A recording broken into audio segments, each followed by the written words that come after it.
Number আল্লাহ তাআলা বলতেছেন তুমিনুনা বিল্লাহ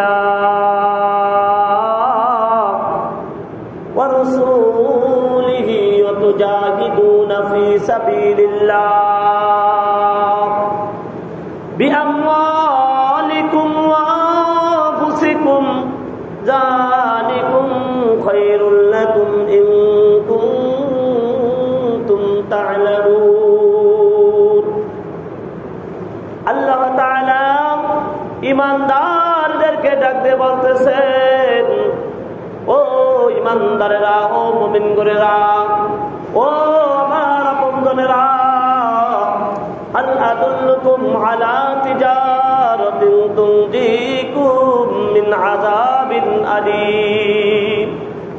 আমি কি তোমাদেরকে এমন একটা ব্যবসার কথা বলবো যেই ব্যবসা তোমাদেরকে যন্ত্রণাদায়ক শাস্তি থেকে, জাহান্নাম থেকে তোমাদেরকে মুক্তি দান করবে। এরপরে আল্লাহ তাআলা বলতেছেন, এক নম্বর ব্যবসা হলো তুমিনুনা বিল্লাহ। এক নম্বর ব্যবসা হলো আল্লাহ তাআলার প্রতি তোমাদেরকে ঈমান আনতে হবে। লা ইলাহা ইল্লাল্লাহ মুহাম্মাদুর রাসূলুল্লাহ সাল্লাল্লাহু আলাইহি ওয়াসাল্লাম। এটার মধ্যে যেই কথাগুলো আছে এই কথাগুলো অন্তরের মধ্যে গেঁথে নিতে হবে। তুমিনুনা বিল্লাহ, এক নাম্বার হলো আল্লাহ তাআলার প্রতি ঈমান আনতে হবে। আমার হায়াতের মালিক আল্লাহ, রিজিকের মালিক আল্লাহ, আমার মওতের মালিক আল্লাহ, আমার ভালো মন্দ সব কিছুর মালিক আল্লাহ। আল্লাহ তাআলার সাথে কখনো শিরক করা যাবে না, এমন কোন কাজ করা যাবে না যে কাজগুলো আল্লাহ তাআলা করতে পারে। ওই কাজগুলোর ক্ষেত্রে আমি মানুষের নামটাকে ব্যবহার করে দিতে দেই। আমাকে বিপদ থেকে একমাত্র আল্লাহ তাআলা রক্ষা করবে, পৃথিবীর কোনো মানুষের ক্ষমতা নাই। কিন্তু এক একটা উসিলা করে আল্লাহ রাব্বুল আলামিন এক একটা বিপদকে মানুষ থেকে রক্ষা করে। যদি মনে করি অমুক পীর সাহেবের কাছে গিয়ে, অমুক আউলিয়ার কাছে গিয়ে আমাকে সেই বিপদ থেকে রক্ষা করছে, বিপদের সময় যদি আমি পীর সাহেবকে ডাকি, বিপদের সময় যদি কোনো একজন আলেমকে ডাকি, যদি আল্লাহ তাআলাকে না ডাকি, আল্লাহ তাআলা বলেন, বান্দারে খালাকাস সামাওয়াতি ওয়াল আরদা ওয়া মা বাইনাহুমা ইল্লা বিল হক। আসমান এবং জমিনে যা কিছু আছে সব কিছু সৃষ্টি করলাম আমি আল্লাহ। পৃথিবীর অন্য কেউ তোমাকে সৃষ্টি করে নাই। আমি আল্লাহ তাআলা অনেক ভালোবাসা দিয়ে, অনেক মুহাব্বত দিয়ে তোমাকে আমি আল্লাহ তাআলা সৃষ্টি করেছি। কেমন ভালোবাসা দিয়ে আল্লাহ তাআলা আমাদেরকে সৃষ্টি করেছেন। সাইয়েদনা হযরত নূহ আলাইহিস সালাতু ওয়াস সালামের পেলাবনের সময়, নূহ আলাইহিস সালাতু ওয়াস সালামের পেলাবন যখন শেষ হয়ে গেল, আল্লাহ রাব্বুল আলামিন বলেন, ও নূহ, তুমি মাটির খামিরা দিয়ে তুমি একটা খামিরা তৈরি করো, মাটি দিয়ে একটা খামিরা তৈরি করো। ওই খামিরা থেকে তুমি আস্তে আস্তে করে তুমি কিছু পাতিল বানাও। পাতিলগুলো যখন অনেক পাতিল বানানো হয়ে গেছে, আল্লাহ রাব্বুল আলামিন বললেন, নূহ রে, তুমি একটা একটা করে আবার পাতিলগুলোকে ভেঙে ফেলো। যখন আল্লাহ রাব্বুল আলামিন সাইয়েদনা হযরত নূহ আলাইহিস সালাতু ওয়াস সালামকে পাতিলগুলো ভাঙতে বললেন, নূহ আলাইহিস সালাতু বললেন, আল্লাহ, কত কষ্ট হলো আমার এই পাতিলগুলো বানাইতে, কতদিন বসে বসে আমি এই পাতিলগুলো বানাইছি। ও মালিক, এখন কেন আবার আমার এই পাতিলগুলো ভাঙতে হবে? আমার আল্লাহ তাআলা ডাক দিয়ে বলেন, নূহ রে, তুমি তো এই পাতিলগুলো তোমার নিজের বিবেকে বানাও নাই, তোমার নিজের ইচ্ছা মতো বানাও নাই, তোমার নিজের বুদ্ধি দিয়ে তুমি বানাও নাই, নিজের চেষ্টার কারণে বানাও নাই। আমি আল্লাহ তাআলা তোমাকে বুদ্ধি দিয়েছি, বিবেক দিয়েছি, আমি আল্লাহ তাআলা তোমাকে নির্দেশ দিয়েছি, তাই তুমি এই মাটি দিয়ে খামিরাগুলো তৈরি করছো। ও নূহ, এখন আমি আল্লাহ তাআলা আবার নির্দেশ দিয়েছি, তুমি পাতিলগুলো ভেঙে ফেলাও। তোমার যদি এত মায়া লাগে, আমি আল্লাহ তাআলার হুকুমে তুমি পাতিল বানাইলা, আবার আমার হুকুমে এখন বাংলা যদি এত মায়া লাগে, নূহ রে, তুমি তুমি কি জানো আমি আল্লাহ তাআলা মানুষকে কত মোহাব্বত দিয়ে কত ভালোবাসা দিয়ে আমি আল্লাহ তাআলা বানাইছি। পৃথিবীর জমিনে কোনো মানুষ ছিল না। কুল কাইফা তাকফুরুনা বিল্লাহ ওয়া কুনতুম আমওয়াতা ওয়া আহইয়াকুম সুম্মা ইউমীতুকুম সুম্মা ইউহয়ীকুম সুম্মা ইলাইহি তুরজাউন। আল্লাহ তাআলা পৃথিবীর মানুষদেরকে ডাক দিয়ে বলতেছেন, ও পৃথিবীর মানুষেরা, কাইফা তাকফুরুনা বিল্লাহ,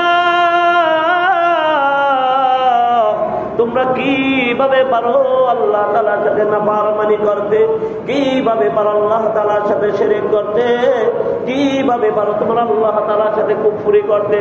আল্লাহ তাআলা অনেক বড় ভালোবাসা নিয়ে বলতেছেন, কাইফা তাকফুরুনা বিল্লাহ ওয়া কুনতুম আমওয়াতা। আল্লাহ তাআলা বলেন, দুনিয়ার মানুষ রে, তুমি তো এক সময় মৃত ছিলে, তুমি তো দুনিয়ার জমিনে ছিলে না। পৃথিবীর বিভিন্ন প্রান্তে ছড়ানো ছিটানো ছিলে, বিভিন্ন ফলমূলে বিভিন্ন খাবারের মধ্যে তুমি সারা পৃথিবীতে ছড়ানো ছিটানো ছিলে।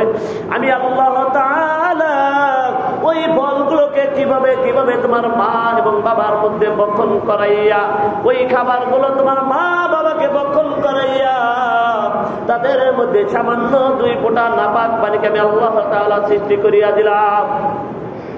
ওই নাপাক পানিতে আমি আল্লাহ তাআলা তোমাকে ওই 2 ফোঁটা নাপাক পানি থেকে আমি আল্লাহ তাআলা সৃষ্টি করলাম। আমি আল্লাহ তাআলা তোমাকে সৃষ্টি করলাম। ওয়া কুনতুম আমওয়াতা, তুমি তো মৃত ছিলে।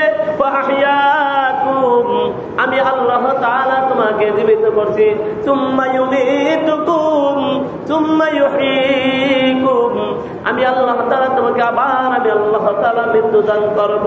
সুম্মা ইউহয়ীকুম, আবার আমি আল্লাহ তাআলা তোমাকে জীবিত করব।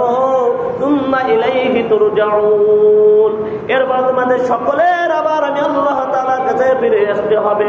ও দুনিয়ার মানুষে, আমি আল্লাহ তাআলা অনেক বড় ভালোবাসা নিয়ে অনেক বড় মুহাব্বত দিয়ে তোমাদেরকে বানাইলাম। তোমরা দুনিয়ার জমিনে ছিলে না, আমি আল্লাহ তাআলা সৃষ্টি করলাম, আবার আমি আল্লাহ তাআলা মৃত্যু দেব।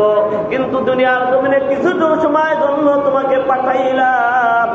আর দুনিয়া মাযরাতুল আখিরাহ, বিশ্বনবী সাল্লাল্লাহু আলাইহি সাল্লাম বলেন, দুনিয়া হলো আখিরাতের ক্ষেত স্বরূপ। যে যত সুন্দর করে ফসল চাষ করবে তার ঘরে মৌসুম শেষে তত সুন্দর ফসল হবে। বর্তমান ধানের সিজন শেষে পাটের সিজন যখন শুরু হয়েছে, যে যত সুন্দরভাবে সার দিয়েছে, যত সুন্দরভাবে নিরাইছে, যত সুন্দরভাবে জমিটাকে পরিষ্কার রাখছে, যত সুন্দরভাবে পহেলা বৈশাখে যখন চৈত্র মাসে যখন পাট বুনেছে, তার পাটটা তখন সুন্দর হয়েছে। আল্লাহ তাআলা রাসূল বলতেছেন, দুনিয়াতে আল্লাহ তাআলা মানুষদেরকে পাঠাইছেন আখিরাতের ক্ষেত স্বরূপ।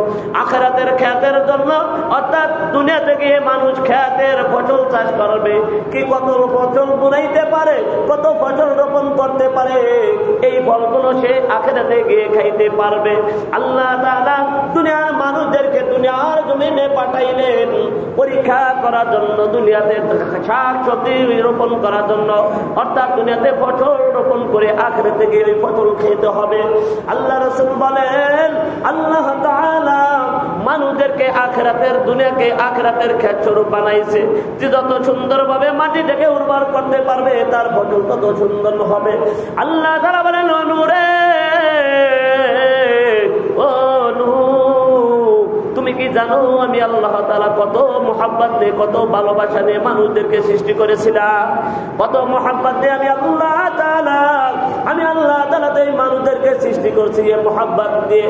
ফেরেশতারা আমাকে বলছিল ওয়াইয ক্বালা রাব্বুকা লিল মালাইকাতি ইন্নী জাঈলুন ফিল আরদি খলিফা ক্বালু আতাজআলু ফীহা মান ইউফসিদু ফীহা ওয়া ইয়াসফিকুদ দিমা ونحن نسبح ونقدس لك قال إني أعلم ما لا تعلمون। আল্লাহ তাআলা বলেন, আমি যখন ফেরেশতাদের সাথে পরামর্শ করতে বসলাম, আমি যখন ফেরেশতাদেরকে বললাম ওয়াইদ ক্বালা রাব্বুকা লিল মালাইকা, আপনার প্রভু যখন ফেরেশতাকে বলল, ওয়াইদ ক্বালা রাব্বুকা লিল মালাইকাতি ইন্নী জাইলুন ফিল আরদি খলিফা, ও আমার ফেরেশতারা, দুনিয়ার জমিনে আমি একটা জাতিকে সৃষ্টি করতে চাই, আমি আদম জাতিকে দুনিয়ার জমিনে সৃষ্টি করতে চাই, আমার প্রতিনিধি দুনিয়াতে সৃষ্টি করতে চাই, যারা দুনিয়াতে গিয়ে আমি আল্লাহ তাআলাকে রব হিসেবে মেনে নিবে, আমি আল্লাহ তাআলার সাথে কোনো শিরক করবে না, আমার সাথে কোনো অংশীদারিত্ব করবে না, কোনো নাফরমানি করবে না, আমি যেই কথা বলবো ওই কাজগুলো তারা করবে, আমার অবাধ্য কখনো তারা হবে না। ফেরেশতারা তখন আল্লাহ তাআলাকে বলল, ক্বালা ইন্নী, আল্লাহ তাআলাকে বলল, ও মালিক, আপনি কি দুনিয়ার জমিনে এমন একটা জাতিকে সৃষ্টি করতে চান যেই জাতি দুনিয়ার জমিনে গিয়ে রক্তপাত ঘটাবে? ও মালিক, এর আগে তো আপনি তো দুনিয়ার জমিনে তিন জাতিকে সৃষ্টি করেছিলেন, তারা তো দুনিয়ার জমিনে অনেক ফতনা ফাসাদ করছে, আবার যদি আদম জাতিকে আপনি দুনিয়াতে সৃষ্টি করেন, তারা দুনিয়ার জমিনে গিয়ে এরকম ভাবে মারামারি, হানাহানি, কাটাকাটি, একে অপরের সাথে মারামারি, হানাহানি করবে। আল্লাহ, যদি আপনার যদি ইবাদতের জন্য যদি আপনি সৃষ্টি করতে চান, তাহলে তো আমরাই তো সর্ব অবস্থায় আপনার ইবাদতে মগ্ন আছি, আপনার কথার অবাধ্য কখনো হই না। আল্লাহ তাআলা বলেন, ওয়াইদ ক্বালা রাব্বুকা লিল মালাইকাতি ইন্নী জাইলুন ফিল আরদি খলিফা ক্বালু আতাজআলু ফীহা মান ইফসিদু ফীহা ওয়া ইসফিকুদ দিমা। ও মালিক, তারা তো দুনিয়ার জমিনে রক্তপাত ঘটাবে, আর যদি আপনার ইবাদতের জন্য আপনি তাদেরকে সৃষ্টি করতে চান, তাহলে তো আমরাই তো ইবাদত করার জন্য যথেষ্ট। সব সময় তো আপনার তাসবিহ আমরা পাঠ করতেছি। কিছু কিছু ফেরেশতা আছে, আল্লাহ রাব্বুল আলামিন তাদেরকে কিয়ামত পর্যন্ত দাঁড়ানো অবস্থায় তারা আছে, সব সময় আল্লাহ তাআলার তাসবিহ পাঠ করে। কিছু কিছু ফেরেশতা আছে কিয়ামত পর্যন্ত তারা রুকু অবস্থায় থাকবে, কিছু আছে সিজদা অবস্থায় থাকবে, কিছু আছে বৈঠক করা অবস্থায় থাকবে। কিয়ামত পর্যন্ত তাদের শুধু কাজ, একটাই কাজ, তাদের মধ্যে কোনো খাওয়া নাই, তাদের খাওয়া নাই, পান করা নাই, ঘুমানো নাই, চিন্তা নাই, ভাবনা নাই, কোনো কিছু নাই। তারা শুধু একমাত্র আল্লাহ তাআলার নির্দেশের উপর বসে থাকে। কখন আল্লাহ তাআলা কোন নির্দেশ দেবে, তারা শুধু সেই নির্দেশের অপেক্ষায় থাকে, সাথে সাথে পুঙ্খানুভাবে তারা আদায় করার চেষ্টা করে। আল্লাহ তাআলা বলেন, ফেরেশতাগণ, ক্বালা ইন্নী আ'লামু মা লা তা'লামুন, ও আমার ফেরেশতারা, আমি যা জানি তোমরা তা জানো না।